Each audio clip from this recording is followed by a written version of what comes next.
गुरुपौर्णिमेच्या पावन पर्वावर पुणे या पुण्यनगरीमध्ये महाराष्ट्राच्या या सांस्कृतिक भूमीमध्ये आणि महाराष्ट्राच्या विद्येचं माहेरघर म्हणून ज्या पुणेची आपल्या सर्वांना ओळख आहे असं अत्यंत महत्त्वाच्या महाराष्ट्राच्या भारतीय जनता पार्टीचं महाधिवेशन होतं आहे। या महाधिवेशनाला ऊर्जा देण्याकरता आपल्या सर्वांशी संवाद साधण्याकरता खास करून पूर्ण वेळ देशाचे गृहमंत्री पोलादी पुरुष ज्यांच्या नेतृत्वात ऊर्जा आहे असे माननीय अमितभाई शहा या सभागृहात आले आहे। एकदा जोरात टाळ्या वाजवून आपण त्यांचं स्वागत करू। बंधू भगिनींनो, व्यासपीठावर महाराष्ट्राचे लोकनेते ज्यांना आपण सर्व इन्फ्रास्ट्रक्चर मॅन म्हणून ओळखतो आणि महाराष्ट्राच्या विकासाकरता ज्यांनी आपलं संपूर्ण आयुष्य खर्ची घातलं आहे असे लोकनेते देवेंद्रजी या ठिकाणी आहे। त्यांचंही मी मनापासून या ठिकाणी आपण सर्वांनी टाळ्या वाजवून स्वागत करावं। व्यासपीठावर महाराष्ट्राचे प्रभारी ऊर्जावान प्रभारी ज्यांनी मागच्या वेळी आणि अनेक वर्ष महाराष्ट्रात काम केलं असे भूपेंद्र यादवजी, आपले केंद्रीय महामंत्री विनोद तावडेजी, केंद्रीय सहसंघटन मंत्री आपले पालक शिवप्रकाशजी, आपले सहप्रभारी अश्विनी वैष्णवजी, आपले सर्वांचे आवडते मंत्री पियुष गोयलजी, माननीय रावसाहेब दानवेजी, माननीय सुधीरभाऊ मुनगंटीवारजी, माननीय आशिष शेलारजी, माननीय पंकजाताई मुंडेजी, ओमप्रकाश धुर्वेजी, महाराष्ट्राचे माजी मुख्यमंत्री अशोकराव चव्हाणजी, व्यासपीठावर सर्वच केंद्रीय मंत्री, माननीय माफ करा एक नाव सुटलं जे आधीच घ्यायला पाहिजे होतं, ज्यांचं या अधिवेशनामध्ये अत्यंत महत्त्वाचा आणि राज्याचे माजी अध्यक्ष म्हणून ज्यांनी काम केलं असे चंद्रकांतदादा पाटीलजी यांचंही मी या ठिकाणी स्वागत करतो। खरं तर या अधिवेशनाच्या माध्यमातून आपल्याला 2-3 विषयावर चर्चा करायची आहे, ती चर्चा होणार आहे। यापूर्वी एक अधिवेशन 2013 मध्ये देवेंद्रजी अध्यक्ष असताना पुण्यामध्ये झालं होतं। माननीय शिरोडजी त्यावेळी अध्यक्ष होते आणि 2013च्या अधिवेशनानंतर 2014 मध्ये राज्यामध्ये आपलं सरकार आलं आणि देवेंद्रजी मुख्यमंत्री झाले होते। खरं तर हे सुद्धा अधिवेशन ऐतिहासिक आहे। या अधिवेशनाच्या माध्यमातून जी ऊर्जा आपल्याला मिळणार आहे, या महाराष्ट्राच्या 97,000 बूथवर आपल्या सर्वांना एक दिलाने एक मताने एक संघ या अधिवेशनाचा आपल्याला शेवटपर्यंत पोहोचवायचा आहे आणि म्हणून या ठिकाणी या अधिवेशनाला अत्यंत साधारण महत्त्व आहे। महाराष्ट्राच्या भारतीय जनता पक्षाने तुम्ही आम्ही सर्वांनी वरच्या नेतृत्वाने 2023 मध्ये एप्रिल 2023 मध्ये महाविजयाचा संकल्प केला होता आणि या महाविजयामध्ये आपण हे ठरवलं होतं की पहिली लोकसभेची निवडणूक, मग विधानसभेची निवडणूक आणि तिसरी पंचायत आणि नगरपालिका महानगरपालिकेच्या निवडणुका, या सर्व निवडणुका 2024 मध्ये होणार आहेत। म्हणून आपण 2024 महाविजय असं म्हटलं होतं आणि महाविजय 2024चा आजही काळ सुरू आहे। वरच्या व्यासपीठावरच्या आणि आपल्या सर्व खालच्या पदाधिकाऱ्यांनी, सर्व नेतृत्वाने, वरच्या खालच्या आपल्या आमदार खासदार, माजी आमदार माजी खासदार आणि सर्व पदाधिकाऱ्यांनी, बूथपर्यंतच्या 35 लाख कार्यकर्त्यांनी या महाविजयामध्ये पूर्ण भाग घेतला आणि आपण एप्रिल मे मध्ये लोकसभेची निवडणूक लढलो। एप्रिल मेच्या लोकसभा निवडणुकीमध्ये आपल्या सर्व पदाधिकाऱ्यांनी प्रचंड मोठी ताकद लावली। लोकसभेची निवडणूक होती, पार्लमेंटची निवडणूक पंचायत सारखी लढली आपण सर्वांनी, कधी तर गावामध्ये ग्रामपंचायत सारखी आपण लढली। या वरच्या आणि खालच्या सर्व नेतृत्वाने आपला जीवाचं रान केलं, पण खऱ्या अर्थाने 140 कोटी देशवासियांकरता विश्वगौरव युगपुरुष नरेंद्र मोदीजी यांच्या नेतृत्वात सरकार यावं म्हणून आपण जीवाचं रान केलं, रक्ताचं पाणी केलं, हाडाची काळं केली। पण बंधूंनो, आपल्याला आपण सर्व मोदीजी 10 वर्षाचे विकास कामं आणि विकसित भारताचा संकल्प मांडत राहिलो, पण विरोधकाच्या माध्यमातून ज्या पद्धतीने या ठिकाणी राजकारण झालं आणि त्यामुळं खऱ्या अर्थाने काही सीट आपल्या कमी झाल्या, सीट कमी झाल्या, जनाधार गेला नाहीये। जर आपल्याला आठवत असेल 2014 ची लोकसभेची निवडणूक, देवेंद्रजी त्या ठिकाणी आणि सर्व व्यासपीठावरचं नेतृत्व आपण अनेक लोक होतात। 2014 मध्ये 1,33,08,961 मतं भारतीय जनता पक्षाला मिळाले होते। मग विधानसभेची निवडणूक झाली देवेंद्रजीच्या नेतृत्वामध्ये। देवेंद्रजी तेव्हा आपल्याला 1,47,09,276 मतं मिळाली। एक मोठा त्या ठिकाणी विजयाचा आपण घोडदौड सुरू केली। 2019 मध्ये सुद्धा आपल्याला 1,49,12,139 मतं मिळाली।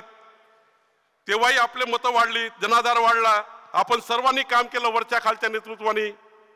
देवेंद्रजीच्या नेतृत्वामध्ये या ठिकाणी भारतीय जनता पक्ष पुढे गेला। आपले नेते रावसाहेब सुधीर भाऊ माननीय चंद्रकांत दादा अध्यक्ष होते। पण पुढच्या काळामध्ये 2024 मध्ये सुद्धा आपल्याला 1,49,13,914 मतं मिळाली। मताचा जनाधार वाढलाय, सीट कमी झाल्या पण जनाधार त्या ठिकाणी वाढला। बंधूंनो, थोडं मी समोर गेलो तर आपण 9 सीट जिंकल्या, अजून 10 सीट जिंकता आल्या असत्या। धुळे सारखी सीट 5,147 मतांनी गेली, म्हणजे त्या बूथवर 1 मत पाहिजे होतं प्रत्येक बूथवर। धुळेला 1 मत मिळालं असतं तर आपण ती जिंकली असती, प्रत्येक बूथवर 1 मत पाहिजे होतं। पुढे गेलो, पंकजाताई या ठिकाणी बसल्या आहेत, 6,585 मतांनी, म्हणजे 2 मतं किंवा 3 मतं प्रत्येक बूथवर मिळाले असते तर जिंकलो असतो। मुंबई नॉर्थ सेंट्रलची उज्ज्वल निकम यांची सीट 19,106 अशी जी बसल्या आहेत, इथे तर आपल्याला 8 मतं पाहिजे होते प्रत्येक बूथवर। अमरावतीची सीट नवनीत राणाजी बसल्या आहेत, खरं तर तिथे 8 मतांनी सीट गेली प्रत्येक बूथचा विचार केला तर। आणि पुढे गेलो तर त्या ठिकाणी नगरची सीट आपण 28,000 हारली, म्हणजे 10 मतं पाहिजे होते। मुंबई नॉर्थ माननीय मिहिर कोटेचा 10 म्हणजे 29,000 मतांनी हारली। भंडारा गोंदिया 35,000, नांदेड 49,000, लातूर 58,000 आणि भिवंडी 66,000, म्हणजे 25 मतं एका बूथवर मिळाले असते तर या राज्यामध्ये आपल्याला 19 सीट मिळाल्या असत्या आणि महायुती ही 28 प्लस झाली असती। थोड्या फरकाने आपण त्या ठिकाणी कमी राहिलो, याचा अर्थ आपण कुठल्याही पद्धतीने कुठल्याही निवडणुकीला कमी राहिलो नाही। सीटची संख्या कमी झाली, पण भारतीय जनता पक्षाच्या या घोडदौडीमध्ये आज त्या ठिकाणी 10 सीट आपल्या कमी झाल्या, पण या इतक्या कमी मतांनी होत्या की आपल्या सर्वांना या पुन्हा आपल्याला जिंकण्यासाठी पुढच्या काळामध्ये प्रचंड त्या ठिकाणी ऊर्जा मिळणार आहे। आपल्याला माहिती आहे की आपण या ठिकाणी सर्वांनी खूप मेहनत करताना, निवडणुकीचं रणांगण लढताना खूप खोट्या गोष्टीला समोर जावं लागलं। देवेंद्रजी उल्लेख करतील, काही उल्लेख प्रस्तावामध्ये येतील, काही अमित भाई करतील, पण ज्या पद्धतीने आम्ही विदर्भातून सुरुवात केली, देवेंद्रजी आम्ही सर्व विदर्भामध्ये होतो, खरं तर 36% मतं त्या ठिकाणी संविधान आणि काय सांगितलं गेलं आपल्याला सर्वांना माहिती आहे, त्यात उल्लेख मी करणार नाही। जर मोदीजी आले तर या देशाचं संविधान बदलतील, मोदीजी आले तर आदिवासीचं आरक्षण काढून टाकतील, मोदीजी आले तर या ठिकाणी हिंदू दलित समाजाचं आरक्षण काढून टाकतील। आणि त्यामुळे दुसरं सांगितलं गेलं, महिला बहिणींना त्या ठिकाणी 8,500 रुपये खटाखट मिळतील, आमचा खासदार निवडून द्या, 8,500 खटाखट घ्या, अशा अनेक बाबी वापरल्या। आपण विकास मांडत राहिलो, आपण विकसित भारत मांडत राहिलो। देवेंद्रजी विकसित भारताचा संकल्प मांडत होते, मोदीजी मांडत होते। मोदीजींनी तर राज्यामध्ये 19 रॅली केल्या, त्यांनी विकसित भारताचा संकल्प मांडला, पण या खोटारड्यामुळं खोटेपणामुळं त्या ठिकाणी आपल्याला या ठिकाणी थोडं मताचं पोलरायझेशन झालं. काही ठिकाणचं किती पोलरायझेशन झालं देवेंद्रजी सांगतील, पण या खोट्या नरेटिव्ह मध्ये आपण त्यांच्या विषयाला मात देऊ शकलो नाही आणि म्हणून या ठिकाणी आपल्याला लोकसभेला थोडा त्या ठिकाणी मागं राहावं लागलं. खरं तर मला आठवतं देवेंद्रजी 2019 मध्ये जेव्हा आपण या महाराष्ट्रामध्ये सरकार आणण्याकरता काम केलं, आपण मुख्यमंत्री म्हणून त्याकरता आपण त्या ठिकाणी उमेदवार होते, पण आपल्याला पुन्हा मुख्यमंत्री होऊ नये म्हणून ज्या पद्धतीने आपल्या पाठीत आपल्या पक्षाच्या पाठीत खंजीर खुपसला गेला, जनादेशाचा अपमान करून उद्धव ठाकरे सरकार आलं आणि खऱ्या अर्थाने या सरकार गेलं याचा अर्थ नाही, याला दुःख नाही आहे. देवेंद्रजी मुख्यमंत्री काय झाले याचं दुःख नाही आहे, पण दुःख या गोष्टीचं आहे की उद्धव ठाकरे मुख्यमंत्री झाल्यानंतर त्यांच्या सत्तेच्या 2.5 वर्षाच्या काळामध्ये माननीय मोदीजींच्या सरकारच्या सर्व योजना बंद पाडण्याचं काम सुरू झालं. मला आठवतं त्या ठिकाणी मुंबई मेट्रोचे प्रकल्प सर्व अडवण्यात आले, मराठवाड्यासारखी वॉटरग्रीडचा प्रकल्प आणला, जलयुक्त शिवार योजना देवेंद्रजींची बंद करून टाकली. म्हणजे 18 योजना उद्धव ठाकरेंच्या सरकारने बंद पाडल्या. जे उद्धव ठाकरे फक्त 2च दिवस विधानमंडळात आले मुख्यमंत्री असताना, जे उद्धव ठाकरे मंत्रालयात 2 दिवस आले, ज्यांच्या हातात पेनच नव्हता, अशा उद्धव ठाकरेंनी 2.5 वर्ष महाराष्ट्राचे बर्बाद केले. आणि खऱ्या अर्थाने मला आठवतं आपल्या सर्वांना वरच्या व्यासपीठ आणि खालच्या व्यासपीठाला माहित आहे, जे आज महाराष्ट्रात राजकारण सुरू आहे, या राजकारणाला आपल्या सर्वांना जशा तसं उत्तर दिलं पाहिजे.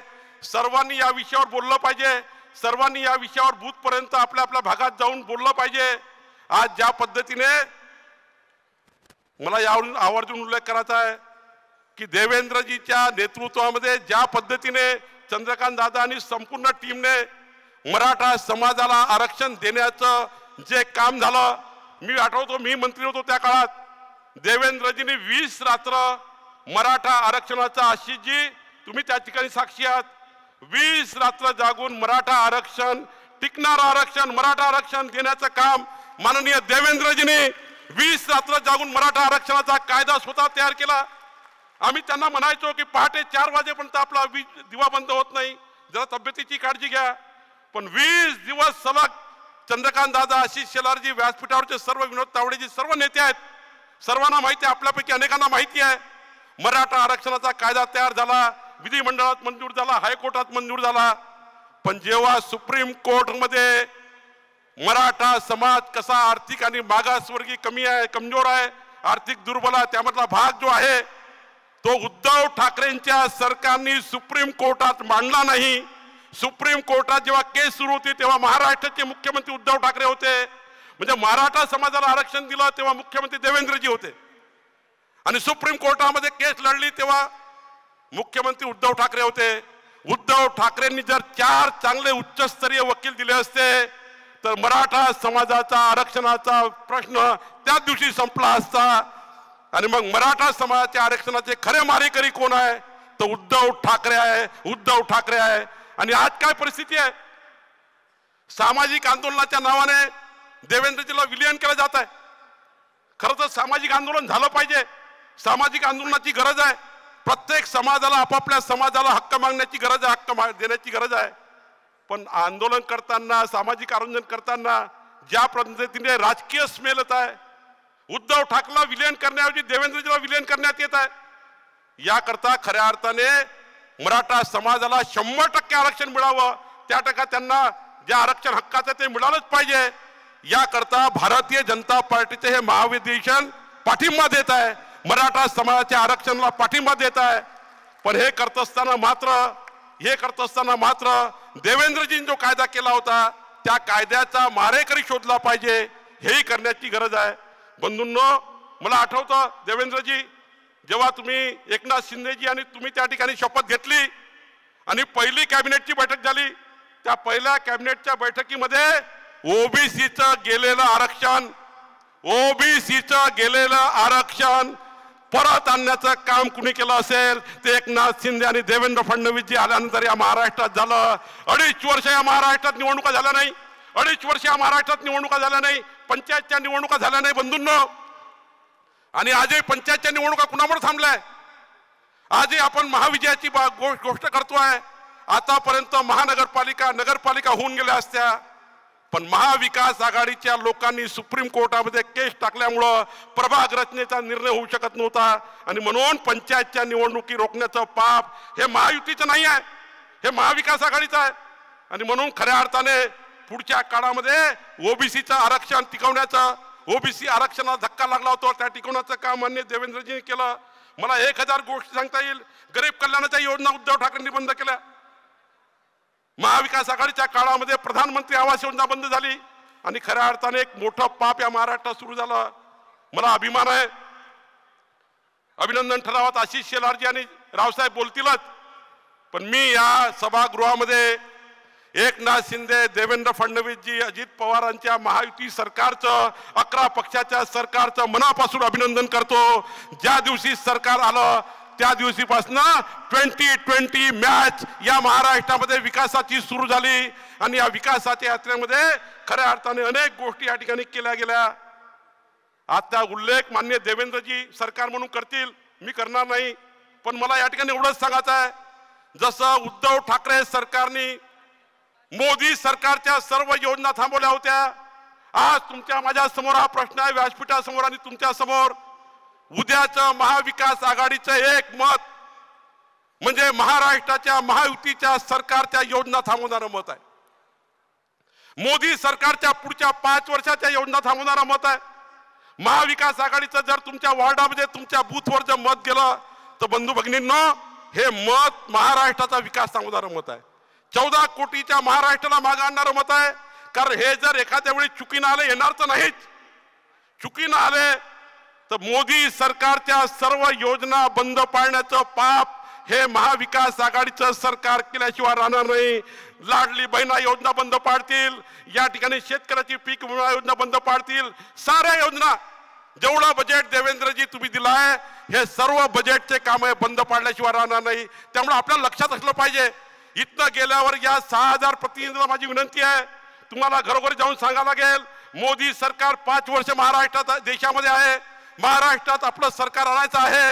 हे सरकार जर आलं तर डबल इंजिन सरकार या महाराष्ट्रात काम करेल आणि डबल इंजिन सरकार या 14 कोटी जनतेचा विकास केल्याशिवाय राहणार नाही। पण एक चुकीचं महाविकास आघाडीचं मत, जसं उद्धव ठाकरेंनी 2.5 वर्ष सर्व योजना बंद पाडल्या, पुन्हा हे सरकार योजना बंद पाडेल। आणि म्हणून या अधिवेशनाच्या माध्यमातून महाराष्ट्राच्या 14 कोटी जनतेकरता ज्या लोकप्रिय योजना महायुती सरकारने आणि केंद्र सरकारच्या योजना सुरू आहे त्या पुढे नेण्याकरता आपल्या सर्वांना काम करायचं आहे। या ठिकाणी मी एवढंच सांगेल, जास्त वेळ या ठिकाणी होणार कारण भरपूर या ठिकाणी बोलायचं आहे। आज आपल्याला राज्याच्या हिताकरता जिंकणं महत्वाचं आहे। आपण आपल्या मनात कुठली निराशा ठेवण्याचं काही कारण नाही आहे। देशामध्ये मोदीचं सरकार आलंय, अमित भाई सारखे पोलादी पुरुष आपल्या सोबत आहे, देवेंद्रजी आणि इतकं मोठं दृष्ट लागेल असं व्यासपीठ या ठिकाणी आहे, तुमच्यासारखे देवदुर्लभ कार्यकर्ते नेते भारतीय जनता पक्षाकडे आहे आणि त्यामुळं आपल्याला खऱ्या अर्थाने कुठली निराशा घ्यायचं करत नाही। सर्वांचा स्वभाव लढाऊ आहे, जिद्दीने संघर्ष करणे हा आपला पिंड आहे, विचाराची लढाई लढण्याचा आपला पिंड आहे। कार्यकर्ता म्हणून पक्ष आपला श्वास आहे आणि देशहिताकरता आपण कार्यरत राहणे हे खऱ्या अर्थाने आपल्या काळाची गरज आहे। आणि म्हणून मी या ठिकाणी एवढीच विनंती करणार आहे, इथनं गेल्यानंतर प्रत्येक बूथवर पुन्हा एकदा नवी संघटना बांधण्याचं काम करायचं आहे। या ठिकाणी युवा, या ठिकाणी आमच्या बहिणी मोठ्या प्रमाणावर पक्षामध्ये त्या ठिकाणी आणण्याकरता आपल्याला काम करायचं आहे। आणि सर्वात महत्वाचं, ज्या 4000, 3000, 2000 आणि 10 लोकसभा हरल्या, 60 विधानसभा मतदारसंघात थोडा फरक पडला, आपण अजूनही 85 मतदारसंघात समोर आहेत। पण जर या व्यासपीठावरच्या खालच्या आणि वरच्या नेतृत्वाने निर्णय केला, इथनं गेल्यानंतर मी प्रत्येक विधानसभेत गेल्यानंतर 10 मतं नोंदविल, 25 तारखेपर्यंत 18 ऑगस्टपर्यंत मतदाराची नोंदणी आहे। मी तुम्हाला आव्हान करतोय सर्वांना, महायुतीचा जर महाराष्ट्राच्या विधान भवनावर भगवा फडकवायचा असेल तर 10 मताची गरज प्रत्येक बूथवर आहे, 10 मताची गरज प्रत्येक बूथवर आहे. तुम्ही जर 10 मताचं राजकारण केलं, माझा दावा आहे की महाराष्ट्रामध्ये 200च्या वर जागा महायुती जिंकल्याशिवाय राहणार नाही. हा माझा दावा या ठिकाणी आहे. आणि या ठिकाणी मला त्या ठिकाणी घमंड नाही आहे, विश्वास आहे, तुमच्यावर आत्मविश्वास आहे, व्यासपीठावर आत्मविश्वास आहे. आणि म्हणून माझी विनंती आपल्या सर्वांना आहे, इथनं गेल्यानंतर आपले बूथ लेवल एजंट असतील, बूथचे प्रतिनिधी असतील, आपले त्या ठिकाणी मतदार नोंदणी अभियान असेल, बूथवर करावयाचं त्या ठिकाणी मतदान केंद्राचं विकेंद्रीकरण असेल. भागवत कराड जी आपलं काम बघतात आहे, काल देवेंद्रजींनी निवडणूक आयोगासोबत बसून चांगला निर्णय घेतलेला आहे. मतदान केंद्राचं आता विकेंद्रीकरण होणार आहे, नवीन मतदार नोंदणी होणार आहे.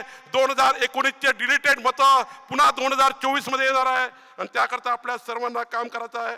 बंधूंनो, मी एवढं सांगेल, येते 4 महिने आपल्या कार्यकर्त्याच्या पक्षावरची श्रद्धा, आपली सर्वांची श्रद्धा अत्यंत महत्वाची आहे. ती अनेक काळापासून टिकून आहे. आपल्याला काय मिळालं काय नाही मिळालं, कोणाला मुख्यमंत्री कोणाला उपमुख्यमंत्री करण्याकरता आपण काम करत नाही आहे, कोणी आमदार खासदार होण्याकरता काम करत नाही आहे. आपण एका निष्ठेने काम करतो आहे. आणि त्यामुळे पुढचे 4 महिने आपलं केंद्रीय नेतृत्व निर्णय करेल, महायुतीचा निर्णय होईल. कोण लढेल कोण लढणार नाही याचा प्रश्न नाही आहे. 14 कोटी जनतेला न्याय देण्याचा प्रश्न आहे. या महाराष्ट्रातल्या 14 कोटी जनतेला न्याय द्यायचा असेल तर मोदीजींचं सरकार, राज्यामधलं महायुतीचं सरकार, हे दोन्ही सरकार पुन्हा आणून या ठिकाणी आपल्याला पुढे जायचं आहे. आणि त्यामुळं पुढच्या काळामध्ये 4 महिने माझी विनंती हात जोडून सभागृहाला आहे, वरच्या आणि खालच्या सभागृहाला, की हे 4 महिने श्रद्धा पक्षावर ठेवून, श्रद्धा नेतृत्वावर ठेवून आपण सर्वांनी काम करावं.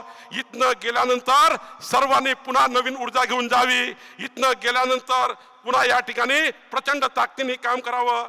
तुम्ही सर्वांना माहिती आहे, अटलजींनी म्हटलं होतं, एक तो हम जीतते हैं या सीखते हैं, एक तो हम जीतते हैं या हम सीखते हैं. इस चुनाव में हमने कुछ सीखा है. अभी दोबारा हम जीतेंगे ही जीतेंगे ही जीतेंगे ही. हम इतना सीख लिए चुनाव से, ये चुनाव में सब कुछ हमको मालूम हो गया. महाविकास आघाड़ी का सब गलत काम हमको मालूम हो गए. अब हम जीतेंगे ही. आणि मी शेवटचं बोलतो, तूफान में ताश का घर नहीं बनता, तूफान में ताश का घर नहीं बनता, रोने से बिगड़ा तकदीर नहीं बनता, फिर से जीतने का हौसला रखते हैं हम. एक हार से कोई फकीर नहीं बनता और एक जीत से कोई सिकंदर नहीं बनता, एक जीत से कोई सिकंदर नहीं बनता. खूब खूब धन्यवाद.